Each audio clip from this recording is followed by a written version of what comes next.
তো এই জন্য কিছু হক্কানি আলেম থাকবে, তাদেরকে গুনাহের কাজে লাগাইয়েন না, তাদেরকে হারাম খাইতে দিয়েন না, আপনার হারামের মধ্যে তাদেরকে ঢুকাইয়েন না, তাদেরকে আল্লাহর জন্য ছেড়ে দেন।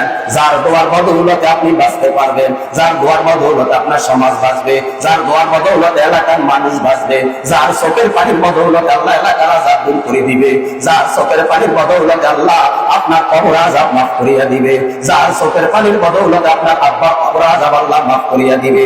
এমন কিছু হক্কানি আলেম উলামা আছে, তারা কিছু সত্য কথা বলে। মনে রাখবেন, মনে রাখবেন, ব্যথা যত বেশি হয়, ব্যথা যত বেশি হয়, ব্যথা দূর করার জন্য ব্যথা না দিলে ব্যথা যায় না। এক ব্যথা দূর করার জন্য আরেক ব্যথা নিতে হয়। আপনার হাঁটুতে ব্যথা, হাঁটুতে ব্যথা, মিষ্টি মিষ্টি টক মিষ্টি বহু ওষুধ মুখ দিয়ে খাইছেন, ব্যথা যায় না। এখন ব্যথার জায়গার মধ্যে ইনজেকশন দেওয়া লাগবে, ইনজেকশন দিতেও কিন্তু ব্যথা লাগে। এই ব্যথাটা কেন সহ্য করবে?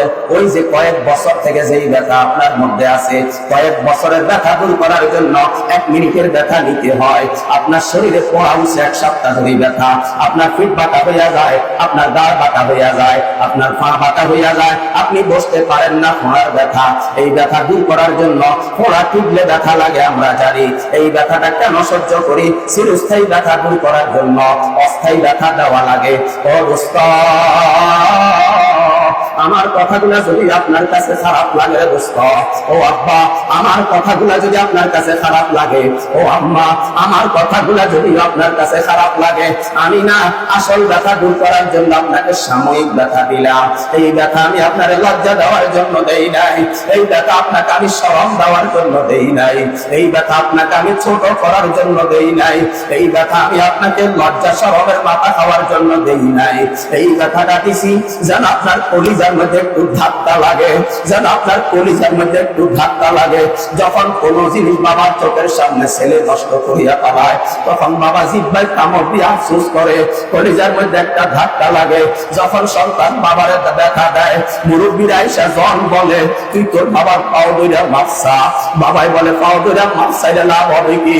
ওটা আমার কলিজা ভাঙ্গিয়া চুরমার করিয়া দিছে, ও তো আমার কলিজায় লাগি তো সব স্বপ্ন ভেঙে দিছে। ওর জন্য আমি কত সম্ভ্রান্ত পরিবারে মেয়ে দেখে রাখছি, ও কত এক বজ্জাত মেয়ে নিয়ে আমার বাড়ি হাজির হয়ে গেছে, আমার সারা জীবনের লালিত স্বপ্ন শেষ কইরা দিছি। আমি মুখ দিয়ে তার মাফ করলে কি বা লাভ হবে? কারণ সে তো আমার কলিজায় আঘাত দিছে। এই জন্য বাজার আমি আপনার একটু আঘাত দিলাম, আঘাতটা আঘাত দেওয়ার জন্য দেই নাই, যাতে আপনার কলিজার মধ্যে একটু ধাক্কা লাগে, যাতে করে আপনার কলিজার মধ্যে একটু আঘাত লাগে, যাতে করে আপনি বুঝতে পারেন আমি ছিলাম কি, কইলাম কি, আমার আল্লাহ বানাইলো কেন, আমি আজকে কি থেকে কি হয়ে গেলাম, আমি আজকে কি থেকে কি হয়ে গেলাম। আফারে বাজার দুনিয়ায় আসলাম কেন? আল্লাহ আমারে না বানাইয়া, আল্লাহ আমার রূপটা দিয়ে একটা কুত্তা বানাইতে পারত, আল্লাহ আমারে না বানাইয়া আমার রূপটা দিয়ে একটা বেড়াল বানাইতে পারত, আল্লাহ আমারে না বানাইয়া আমার রূপটা দিয়ে একটা পিঁপড়া বানাইতে পারত, আল্লাহ আমারে না বানাইয়া আমার রূহ দিয়ে একটা হিন্দুকে বানাইতে পারত, আল্লাহ আমারে না বানাইয়া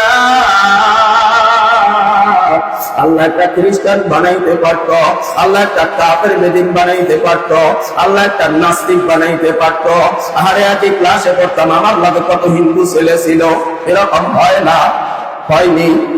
স্কুলে হিন্দুরা পড়ে না, স্কুলে হিন্দুরা পড়ে না।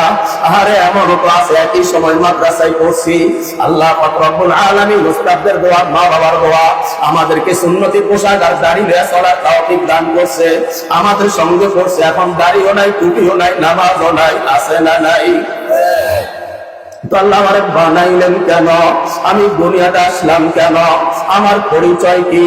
আমার পরিচয় আমি নিজেও জানি না, আমার পরিচয় আমি নিজেও জানি না, আমি আল্লাহরে চিনি না, আমি আল্লাহরে বুঝি না। আফারে আপনার ছেলেরা আপনি মায়া করেন, ছেলেরা আব্বু হয়ে ডাক মারেন, কলিজার পাখি হয়ে ডাক মারেন, কলিজার টুকরা হয়ে ডাক মারেন, ছেলে প্রতি কথায় কথায় জি জি বলে। আপনার মেয়ের আপনি আম্মি কইয়া ডাকেন, আপনার মেয়ের আপনি আম্মাজান কইয়া ডাকেন, আপনার মেয়ের আপনি কত আদর করেন। আমার আল্লাহ ডাক বলে আব্দুল করিম, এ আব্দুল করিম, যে ছেলেটা এত আদর করো, এই ছেলেটা তো আমি আল্লাহ করে দিছি। যে মেয়েটাকে আদর করো, এই মেয়েটা তো পুরো আমি দিছি। একবার আমি আল্লাহর ডাক না, ছেলেটারে এত মজা করি ডাকো, মেয়েটারে এত মজা করি ডাকো। একবার আমি আল্লাহর ডাক না, আমি আল্লাহ তো চাইলে তোর ছেলেটারে প্রতিবন্ধী বানায়া দিতে পারতাম, আমি আল্লাহ চাইলে তোর ছেলেটার অঙ্গ বানায়া দিতে পারতাম, আমি আল্লাহ চাইলে তোর মেয়েটার অঙ্গ বানায়া দিতে পারতাম, বোমা বানায়া দিতে পারতাম, এক হাত না দিয়া দুনিয়ায় পাঠাই দিতে পারতাম, দুই পাও না দিয়া দুনিয়ায় পাঠাই দিতে পারতাম। আমি আল্লাহ তোর ছেলের গাল বাঁকা করে দিতে পারতাম, ঠোঁট বাঁকা করে দিতে পারতাম, চোখ বাঁকা করে দিতে পারতাম, মলা ট্যাকরা বানায়া দিতে পারতাম। আমি আল্লাহ না তোর ছেলেটারে এত সুন্দর করে বানাইলাম, আমি আল্লাহ তোর মেয়েটারে এত সুন্দর করে বানাইলাম। যেই মেয়েটারে কোলে লইয়া কলিজা ঠান্ডা করো, এই কলিজা ঠান্ডা তো আমি আল্লাহ করে দিলাম। আমি আল্লাহর একবার ডাক না, আমি আল্লাহ তোর ছেলের তোর কোলে দিয়া তোর কলিজা ঠান্ডা করে দিলাম। আমি আল্লাহর কলিজাটা একবার ঠান্ডা করে দিলাম। আমি না আমার আল্লাহরে চিনি না, আমি না আমার আল্লাহরে বুঝি না, আমি না দামি খাটের মজা পাইলাম, আমি না দামি খাবারের মজা পাই আমি অন্ধ হয়ে গেলাম, আমি না ক্ষমতার লোভে পড়ে গেলাম, আমি না সম্পদের লোভে পড়ে গেলাম, আমি না সম্মানের লোভে পড়ে গেলাম, আমি না চেয়ারের মায়ায় পড়ে গেলাম। আমি সব কিছুর মায়া বুঝি, লেকিন এই মায়াগুলা যে আমার দিল আমি তার মায়া বুঝি না, আমি তার মায়া বুঝি না। ও বাগান, ও বাগান।